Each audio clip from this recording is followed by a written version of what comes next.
Hello and welcome to part 2 of these videos where I'm going through how identity works and just general to give you a better understanding of how identity is working and to show how powerful it can be. So what we're going to walk through in this video is that we want to create a new account where the user have to insert an email and a password.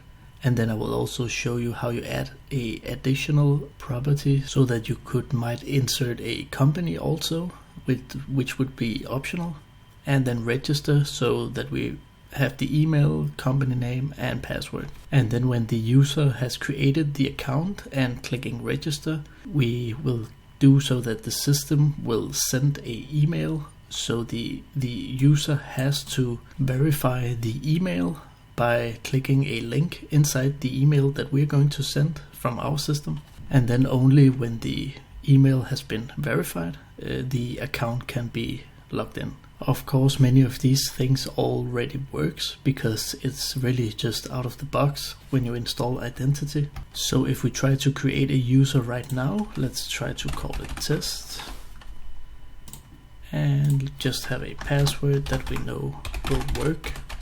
And then we say register. Then we can see if we go to the MySQL database, we can go to our test database. And inside here we have the ASP.NET users. And inside here you can see that we already have the new user that we created.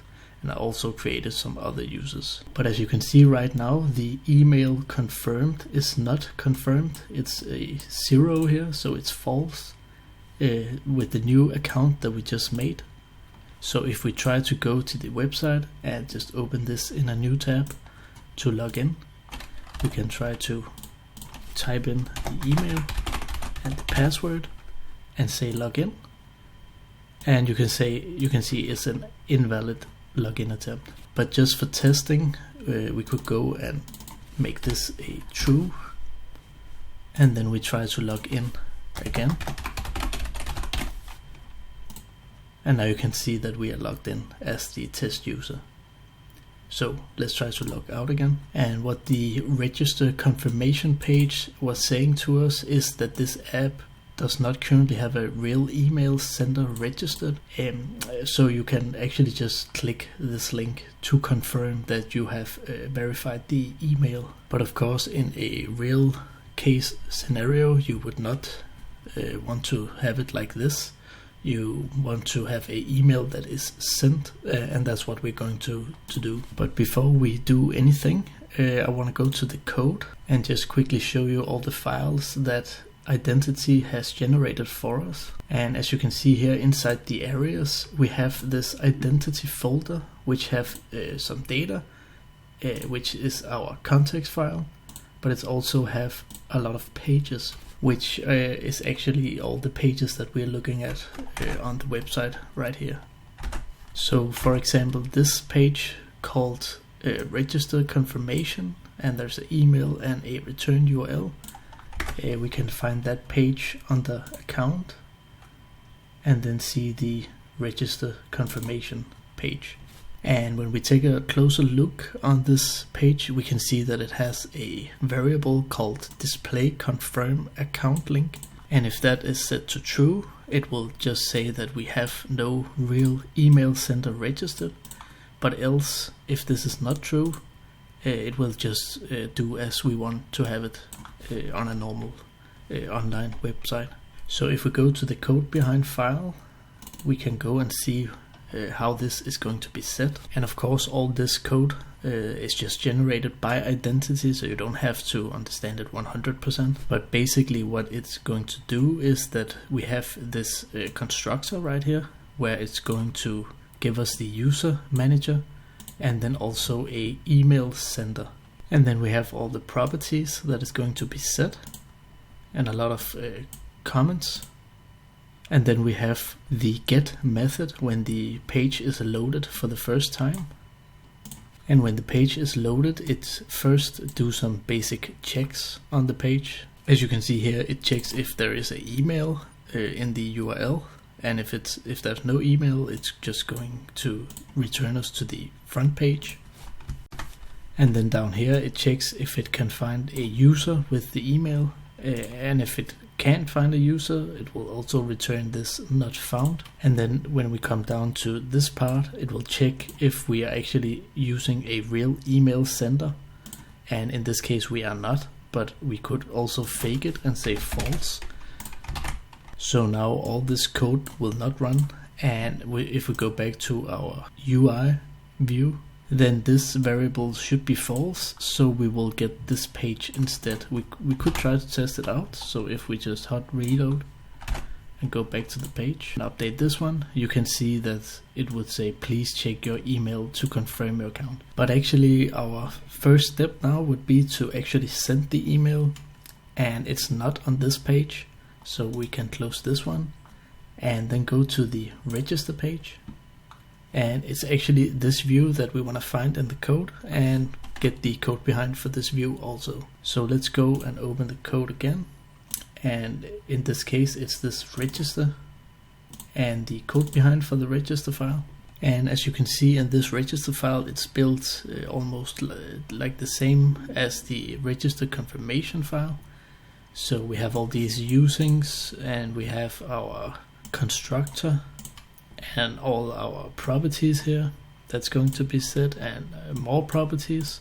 And then we also have this input class that will help us to make a object for the register page. So as you can see, we have an email, we have a password, and we have confirm password. And then we have these data annotations that help us to say that this is required, and this is an email address, and what should be displayed in the form. And on the password, you can see here that we also have something called string length. It could maximum be 100 and minimum length of 6. And then you can see we have an error message. If these requirements are not filled by the user, then it will display this.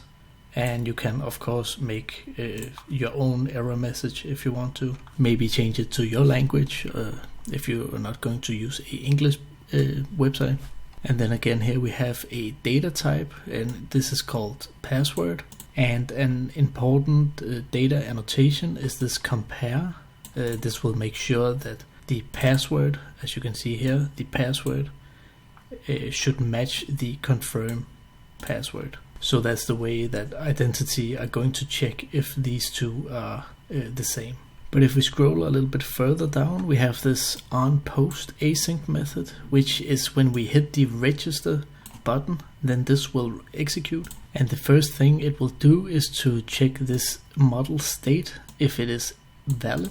And what this is that it will check all these data annotations if they are okay. And if all the data annotations are valid, it's going to create the user, and then actually create the user here by inserting the email as the username and the email as a email, and also insert the password. And if all these succeeded, it will go and log this information where it says user created in your account with password, and then it will go and take the newly created user's ID.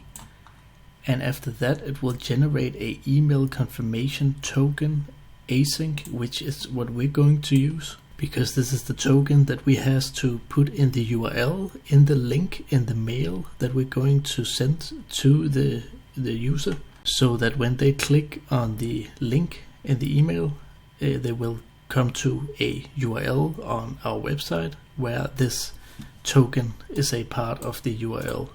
And then we can use the token to go into the database and check which user it is that we're going to confirm or verify the email of. But when the code is created, it will go and make a callback URL, which is actually just the URL that we're going to use when the user is clicking the link in the email.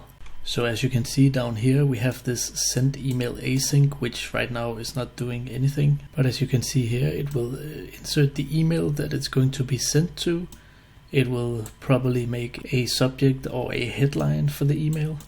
And then it will make the body for the email, where it's going to use this callback inside the link tag, the anchor tag with the href. So when you click the clicking here link inside the email, it will go to this page. So there's actually not much that we have to do. We just have to make a method where we take the same parameters and then just put our own credentials and options for our mail server. And I already made a video about how you send an email with C#.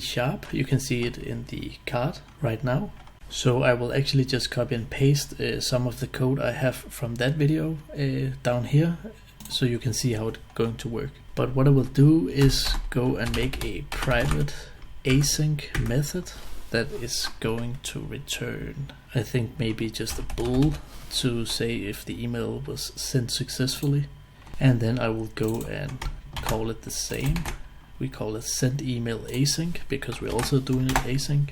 And then I will copy and paste how you send a email inside this method. So now I just inserted all the code, and don't worry, I will go through it and I will just add these libraries right here using the system.net.mail. And down here for the network credentials, I will also use the system.net. So as you can see here, we're going to create a mail message object called message and a SMTP client that's called SMTP client. And first I configure the message, so we say who is it from, and I will just use my no reply setbit as .dk, it's .tech email. And the next thing is who this is going to be sent to, and this will be a parameter in our method called email.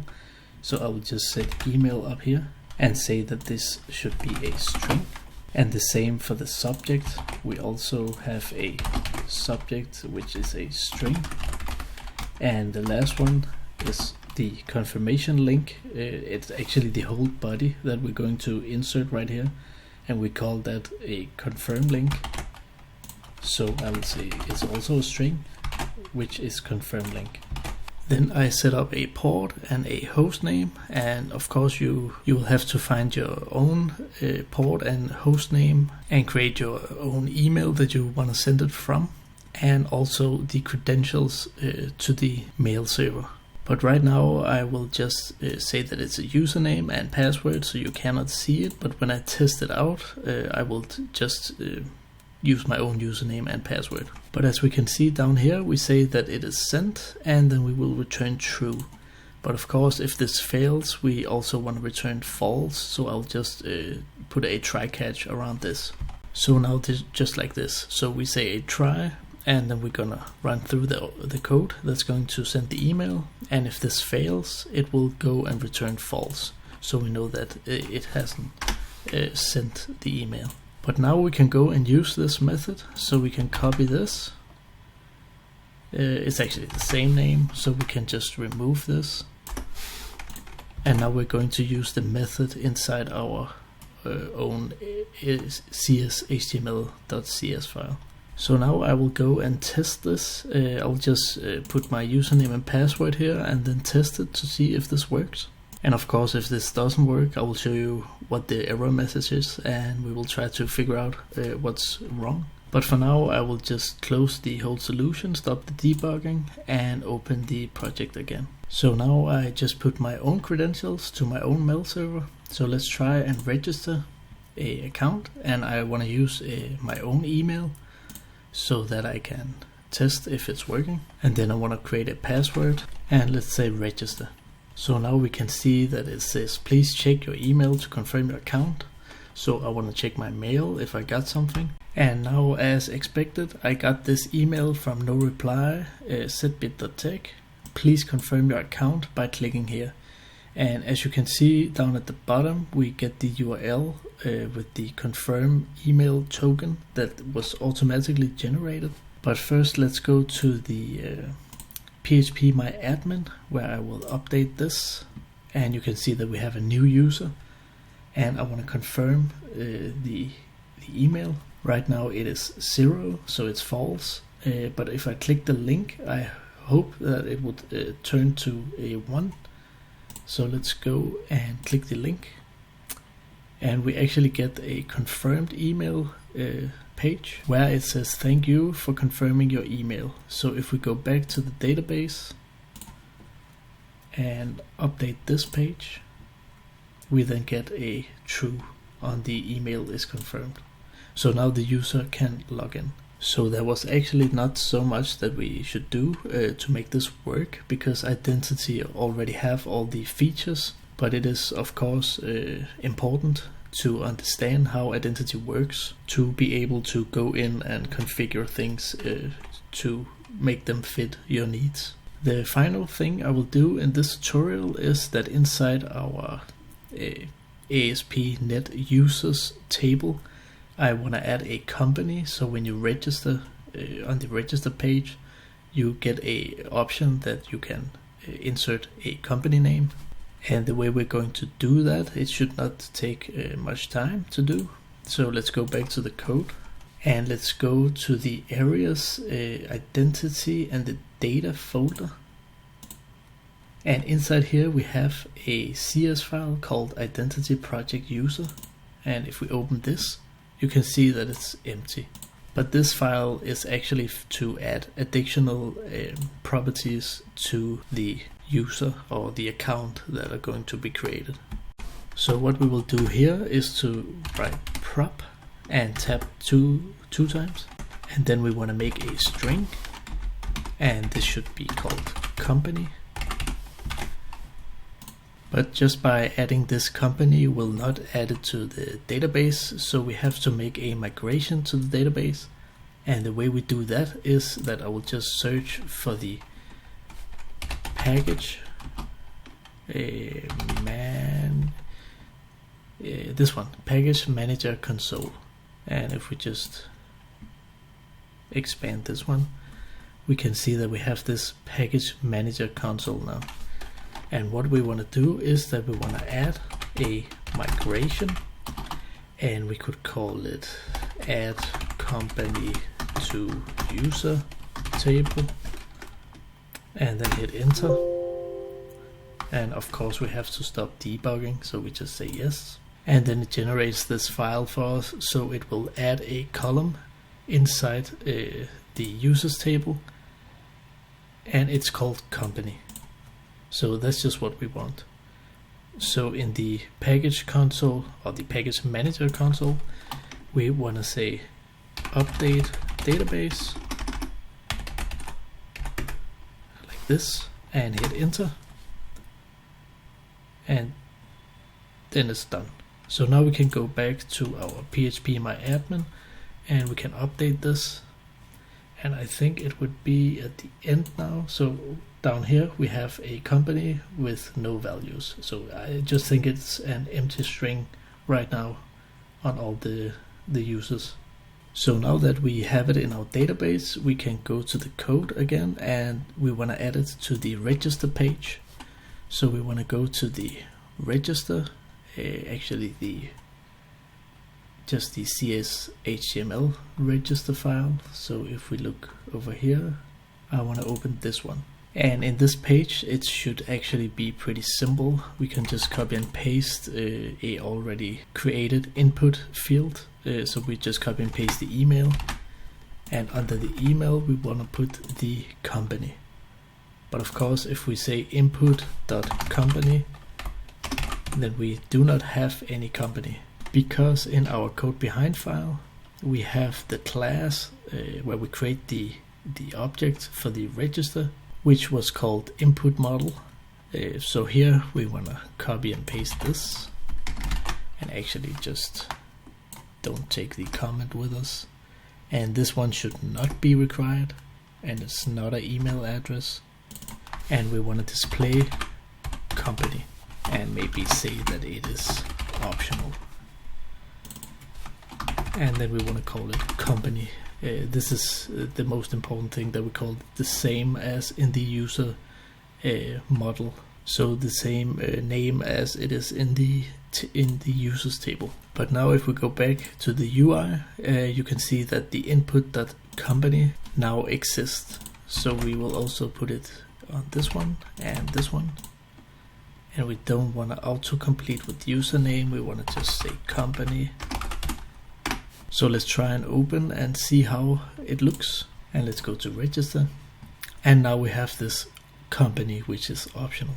But right now I just want to delete the user I already made, so delete this one, and let's try to create it again. And I actually don't think it worked right now. I don't know. Let's try it out. But if we say setbit, and then let's hit register. And yes, just as I thought, this would not work. Not yet. We get a column, company cannot be null. And I actually think this is because I did not make a company to be able to be null when we migrated it. So if we go back into our users file here, there should actually be a question mark right here. And I will just migrate this again so that company is nullable and can be null. So now I just created this add migration, and so it's now able to be null. And then I said update database. So if we go to the database now, then we can see in the structure here that the default value will be null and that it can be nullable. I know this is in Danish, but it's just yes. So let's try and test this again.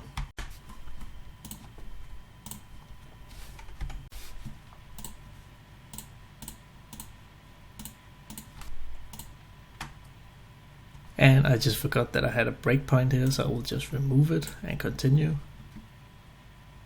And now we come to this page. So let's try to go and see if we now have a company on the user. And we actually do not have it. And this was also a thing that I expected that would happen, because when we register inside the code up here, we never set the company on the user.